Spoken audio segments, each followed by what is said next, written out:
Surprisingly, I find myself teary-eyed with all the numbers in our program, and I do not know why. And I was thinking maybe it is because I feel a special bond with Secretary Briones, although we have not worked together. But whenever we meet in activities, she was always pleasant to me. She was never condescending with all the achievements in her professional career as compared to me, a very young 44-year-old politician. And she was always generous with her advice. So, I feel sad. Parang namimiss, kahit na hindi kami magkatrabaho, parang namimiss ko si Secretary Briones sa darating ko na trabaho. And I'm truly happy that she committed to stay on as a consultant for the Office of the Secretary of the Department of Education.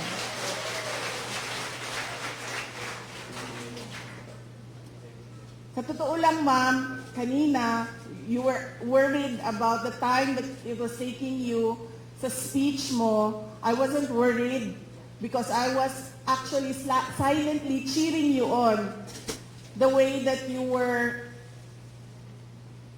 feisty, with classy, with your lecture sa lahat ng mga Pilipino. Ang inaalala ko lang kanina talaga, ma'am, is yung tuhod at yung legs. Because if I were standing that long, hinubad ko na po ang heels ko. Today, we will honor the men and women of the Department of Education who stood firm and demonstrated great tenacity and courage to ensure that DepEd will be able to fulfill its mandate to the Filipino children at all times, even at the height of the onslaught of the COVID-19 pandemic.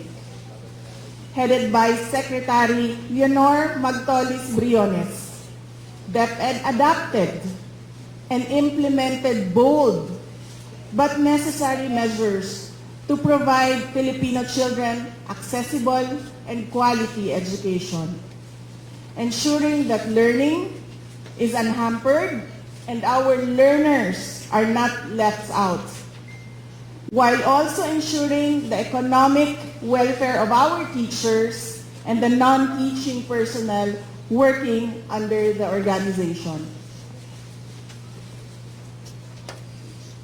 Secretary Liling is a force, and I am humbled and honored to follow in the footsteps of a much-admired academic, public servant, social activist, and change maker.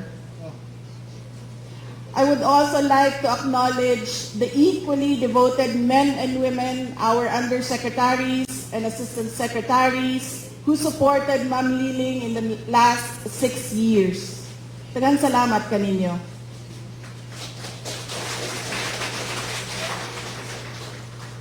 When we talk about governance and public service, we talk about dedication, commitment, integrity, and selflessness. Pinakyaw na yata ito lahat ni Secretary Liling. At nagpapasalamat kami na hindi niya ito ipinagdamot sa ating lahat. Sa kanyang pangunguna, ipinakita ni Secretary Liling kung paano natin mabibigyan ng mas makabuluhang na tulong ang sektor ng edukasyon sa pamamagitan ng pagtuon sa mga issue at mga problema ng mga kabataan at pagbibigay ng solusyon sa mga ito.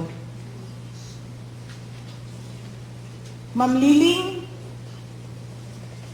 you have completed your mission, you fought the good fight, and we are all here today to celebrate the victories that you and the entire Department of Education have collected over the past 6 years of the Duterte administration. as you say, educational gains. And we were all witnesses as DepEd pushed the full implementation of the senior high school program that eventually allowed parents and students to see its significance in providing our graduates with necessary skills relevant to today's dynamic workforce. Thanks to Secretary Liling, thanks to this team, our public school teachers now earn more than their counterparts in the private sector. Indeed, you have broken a glass ceiling in Philippine education history.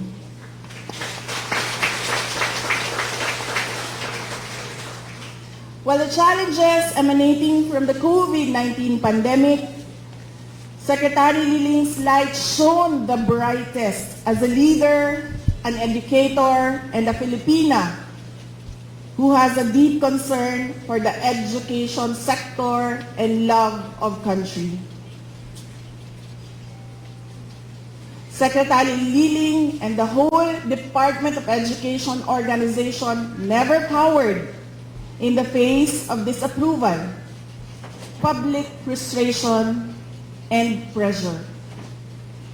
When some sectors called for an academic freeze, the response was academic ease. And it was a brilliant, appropriate, and timely response, made with will and resolve and foresight that our children's learning is shielded from the adverse impacts of the pandemic. When you said, education must continue, education must never stop, it was a statement that defined the direction of DepEd under your watch. You soldiered on for the sake of the Filipino children, and the entire Department of Education followed suit. And as I take the task of being the next Secretary of the Department of Education, I take inspiration from you, from your courage, dedication, your commitment, your integrity, selflessness, and your grace.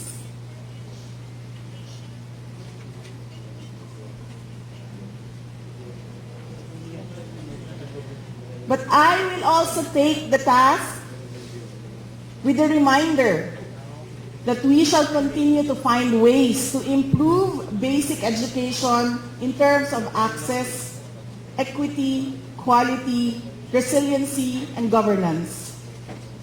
To produce learners who can achieve their full potential as individuals who are responsible, skilled, knowledgeable, productive, and determined to achieve their dreams for themselves and for our country. We look forward to working with you as we take on the task of helping our children become our country's assets.